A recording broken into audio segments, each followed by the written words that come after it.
Hello, this is the NICU Lived Network, and we are your hosts. I'm Melinda. I'm Nat. And I'm Emma.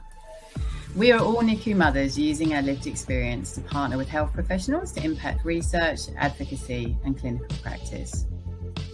Each week we will bring you something new. It could be a topic highlight, the latest in research, a visit to a NICU, or ways in which you can use your lived experience within the NICU to impact change. We hope you enjoy this episode. Well, hello and welcome to another episode of the NICU Lived Network. You have Mel and Nat today. Hi, Nat. Hello. Unfortunately, Em wasn't able to jump onto this one, and I know she's going to be so disappointed to miss it because it's always so special when we get to talk to adults who have been born prem. And we have a really special guest, Christina Gagnon. Hi, Christina. Hi. How are you? Good. Thank you so much for wanting to chat to us as two mums who have gone through the experience from as being a parent. It's so amazing to be able to speak to someone, who's, I guess, lived it and, been one of our babies. So thank you so much for joining us. You're very welcome. Thank you for having me. So do you want to start by telling us about yourself and your birth story and your birth journey? Sure. Well, I was born 4 months premature at 1 pound 8 ounces, and what happened was my mom had a hole in the placenta, and the doctors couldn't find it, and she had a bloody show, and it was scary because it was the 5th month, and it shouldn't be happening. And what also happened was that they found the placenta in the back. They looked all over, and they found the placenta in the back, and they also noticed another heartbeat. So I was a twin. But I was the strongest of the two. So I had survived, and she lost the twin. So my mom had suffered a miscarriage as well. So she didn't know whether to feel happy or sad. So she had a lot of mixed emotions. Yeah. So it was a lot going on. So right after I was born C-section, because I couldn't be born vaginally because of the muscles would have crushed me. So it was planned for me to be born C-section, and so I was rushed to the NICU, immediately rushed to the NICU, and they immediately worked on me from then. And I had jaundice. My skin was brown, like a baked potato. It was not good. It was something that a parent shouldn't see their child when they're born, and it was scary because my mom was under anesthesia and she couldn't even see me right away. And my dad, he got to see me, but I was rushed off to the NICU, and she was still asleep by then, and that's when they started everything.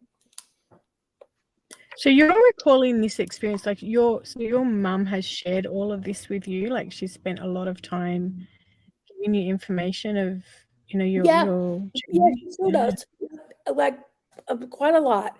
So I might get the timeline mixed up a little bit, but frequently.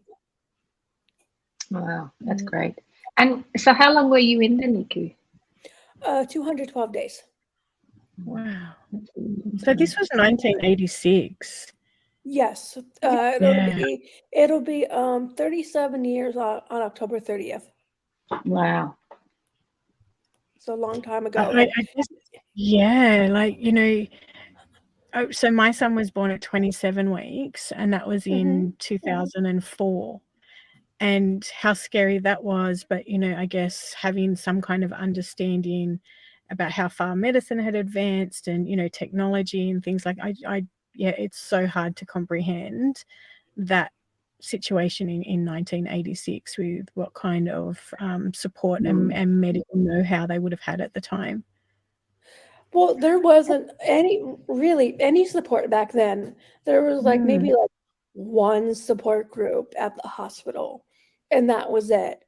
There was nothing like there was today. Everything back then was trial and error, and everything was in the experimental stage.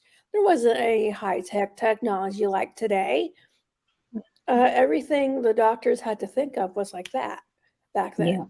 And they had to pray and hope everything would work. Everything was 50-50 chance that it'll work. And if it didn't work, they had to think again like that. It was scary back then.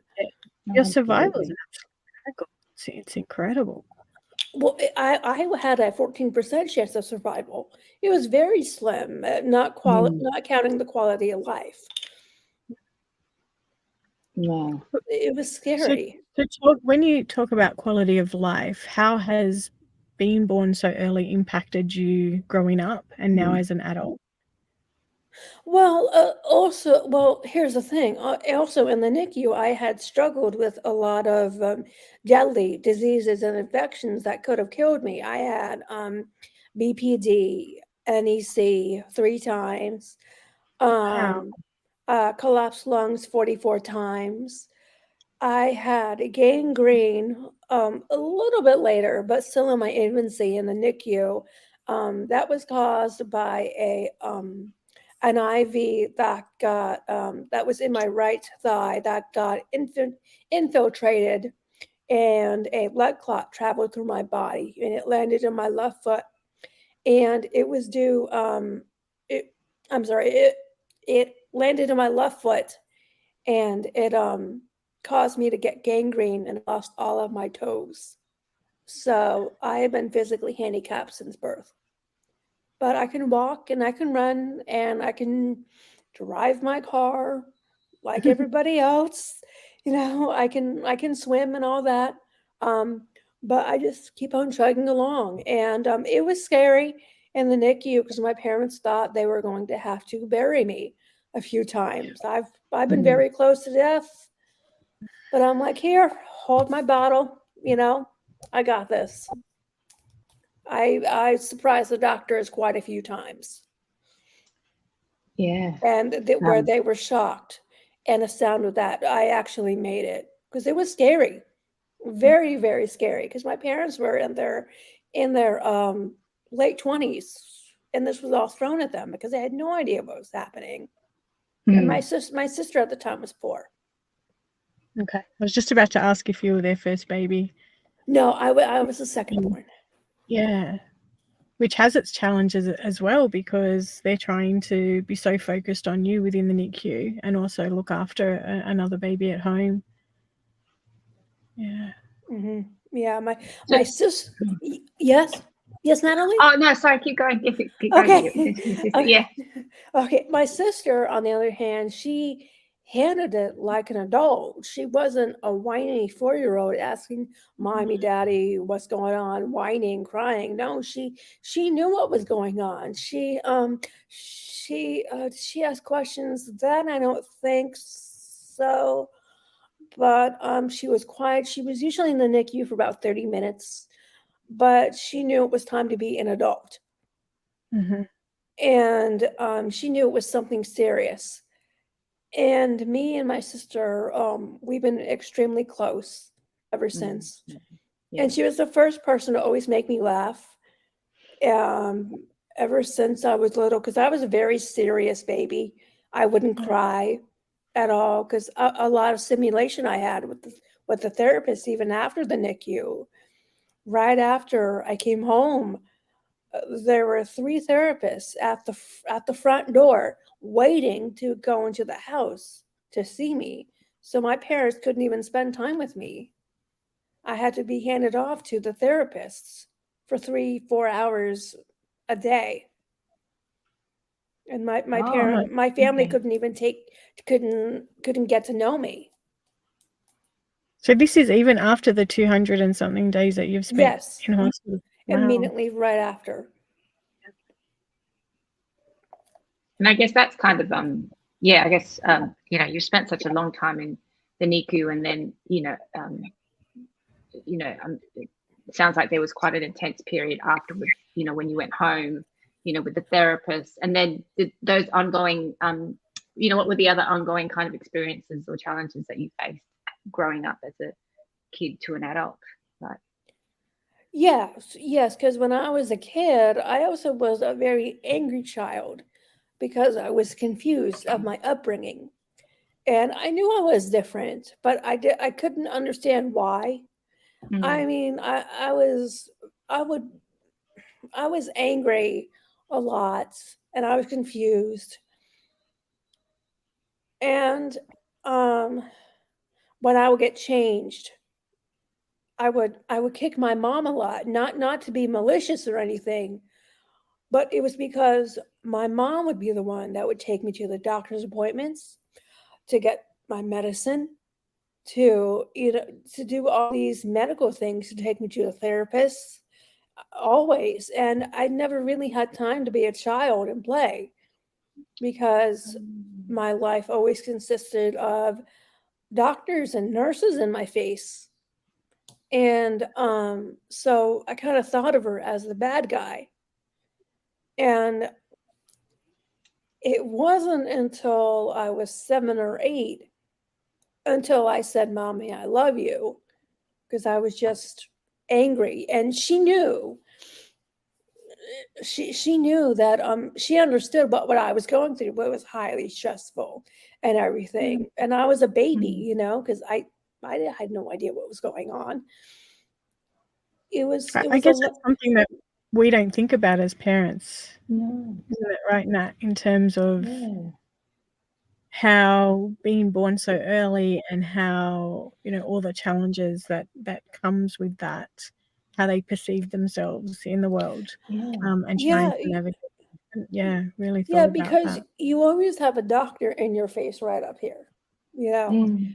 Doctors and nurses poke, poke, poke, poke, poke, poke, poke. I've had so many doctors, nurses around me, and needles stuck in me. I'm a human pincushion. I'm just like, well, whatever. Just do Especially it. in 1986, for them, survival, like you said, 14%. It's so rare to have a baby born so early and survive. So in one way, you're like new to them. So from like I can imagine how much interest there would be in you purely because you survived being born so early at that time. You face so many challenges. Yeah, and there were a lot of doctors always huddled around my incubator. It's a learning from lot. you. Yeah. Excuse me. Yeah, so Absolutely. it's stressful. Just like, all right, just like enough already. But I now I don't have a lot of doctor's appointments like I did when I was younger. So, but as to my childhood, I was a very angry child, and rightly so. But I'm So fast forward to now, and yes. You wrote to us about your memoir and things like that. What's been that journey like? What is that like? Where are you now? And what's that journey in terms of wanting to use that experience? Well, the memoir is coming from my point of view because I don't know if you noticed other preemie books, but they're always from the parents' point of view and never from preemies. And I wanted to change that because I've always wanted to written a memoir about myself coming from the preemie's point of view. And so I finally did. In fact, I just sent my completed manuscript to my editor on 2 days ago. So it's done. It's done. So thank you. So it's done. But right now she's gonna edit it in a couple of weeks. So I'm there. I just got to get a literary agent now, and hopefully we can get the ball rolling from there. But I feel like I want to help preemie parents because I'm coming from a time where everything was trial and error, like I said. And I want to help you. I want to help preemie parents and where there was a time where there wasn't cell phones and there wasn't anything like there is today. And there's a lot where you can learn from back in 1986. And also learn from your experience now. Yeah. As an adult, because I mean, that's one of the things. So when my Dylan was born and we were almost at discharge, they were talking to me about his lungs, and it was one of my first questions, like, what does our life look like outside of the hospital? What's our life going to be like when he's 2, when he's 4, as he grows? And they couldn't tell me at the time. Like, there was no ability. And I said, I want to talk to another family who's got a 27-weeker that's growing, and so I can see, give me a little bit of a roadmap or a little bit of insight of what's in it for us. And at the time, back in the early 2000s in Australia, they weren't able to do that. So what you're doing right now is really important, because parents do want that insight. They do want that foresight to see, what's in store for our family and for my child. Yeah. And here's the thing. I don't know if both of you did this, but my mom kept a notebook, and she knew how to read my chart, and she read it with my doctors. She could read everything, and she memorized everything, and she knew all of the medical terminology, and she discussed it. And she probably, well, what, Mom, you still remember it all? She's saying yes, she does. And yes, she still remembers it. Hi, Mom. Oh, they say hi. She says hi. No, when it comes to me, my mom's like an encyclopedia. I swear to God. Yes. Oh, yes. Absolutely. Join. Oh, hold on. What was that, Mom? I have a big background in Latin and Greek roots. She has a background in Latin and what was it? And Greek roots. So she majored in Spanish, so she's really good with all that. So, but anyway, she really knows her stuff when it comes to me. But she wrote a ton of stuff down, and she remembered it. She really advocated for me, and she still advocates for me even at almost 37 years down the road. And I love that about her so much. And we're like this still. The whole, I mean, the whole thing behind Nat and I and Em wanting to do talks like this and shows is to continue to give parents a voice. And I think for us, we hadn't really, like, it's so touching that the premies want to come and have a voice. So, I don't know. Do you feel the same, Nat? Oh, absolutely. Yeah. And I feel like, it's that there's no reason to be scared. It's okay to share your story. Let it out. And I want to help the adult preemies. It's okay. Do it. Because I'm doing it. You should do it too. And sometimes you might get a doctor in the NICU that's going to be tough and out of this world ridiculous, but you gotta really dig your heels in at that doctor, and you have to really advocate like your baby. I mean, for your baby, like my mom did. She had to really go through hoops for me, and she really went through some things with me. And well, like for instance, my mom would see me basically all day, every day, and she never stopped. And she never took days off for herself. And she got this letter in the mail, and pediatric ophthalmologist. Thank you, for a pediatric ophthalmologist. And she got my sister. They went to the hospital, and she said to the receptionist, she says, "Don't even try to stop me." She went through the each and every examining room, tried to find this doctor, and she said, your office right now. So they went to his office. Tell her what was in the letter. You forgot that. And what was in the letter was that the doctor wanted to do cryosurgery on my eye, and back then, cryosurgery was in its experimental stages. Back then, it was a brand new thing, and basically, he wanted to use me as a lab rat, and my parents didn't want that. And she really gave a piece of her mind, and he was just very self-centered and pompous about it. It was something to see. Told him never to come back and see you. And she told him to never ever come back and see me. And I arranged Wow. for him in another hospital. And thank you. And she arranged another doctor to come and see me from another hospital to come and see me. And it Sounds was, like Mum, such a strong voice for you. It's amazing. oh yes, yeah. And I think Yeah, that's why it's so I mean- important. So some of the work that we do is being a parent voice and being a consumer voice on research, Mhm. and being the advocate and looking at how we can improve clinical practice. And I think for that reason, like, it's so important to have parent voice involvement. And yeah, I think hearing your story, there's such an appreciation of how far health has gone in terms of partnerships and collaborations, and really working together for what's best for both baby and their family. Yeah, it's amazing. Thanks. So Yeah. what would you want people to know? What's your message? My message is that Like, you've written your book, what do you want them to take away from reading your book?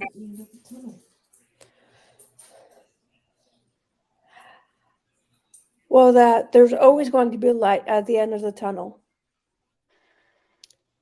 And that no matter what, you always have to survive. Because we all have to survive no matter what. And I was at my weakest, and somehow I don't know what I had in me. Even at my very weakest, when I was dying, I was still able to survive. I had it in me, and I survived. And here I am at almost 37 years old, and I don't know how I got here. I'm amazed myself, you know. But yeah, absolutely the epitome of, when we talk about being a miracle, or the term preemie power, or, that these babies are warriors. And one of the things that I used to think often, looking at, my son on life support and the other babies beside him on machines, that those babies have no idea about how wonderful life is. Someone, that's older, or, an adult, when they get sick, they want to fight for life because they've got, they know family, they've got love, all of that. But these babies come into this world and fight for a life that they have no idea about yet. And the strength behind that is never lost on me. And that's what you've got. When they talk about preemie power, that's your power. Yeah. Thank you. Thanks. I mean, I didn't, you're in that NICU and you in that little isolette, and it's like or incubator, you have no idea what you're doing. No recollection. And yet you're fighting for your life. This little itty bitty baby, and you're fighting for your life.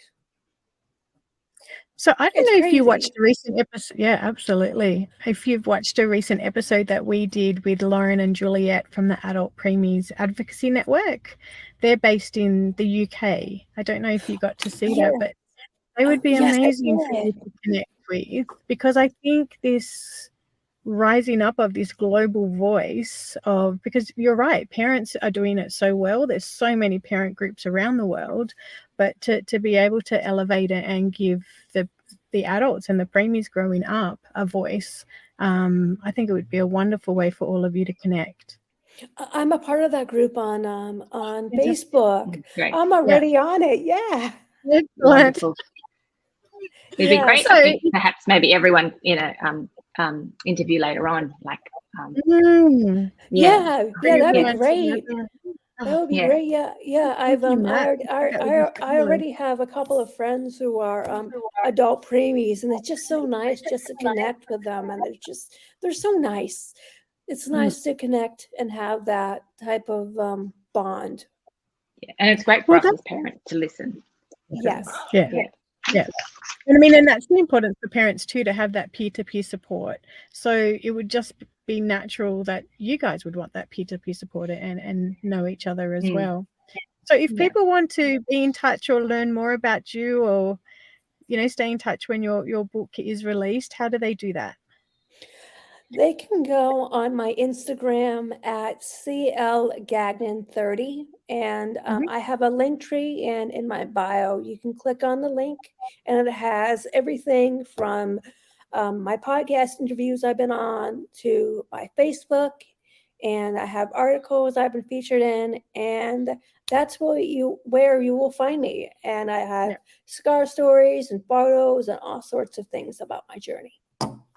We will include all of those links. So thank you so much, Christina. It's absolutely wonderful to chat with you and have you on the show. You're very welcome. Thank you so much for having me. Thank you. Bye. You're welcome. Bye. Hope you get to speak to you soon. Bye.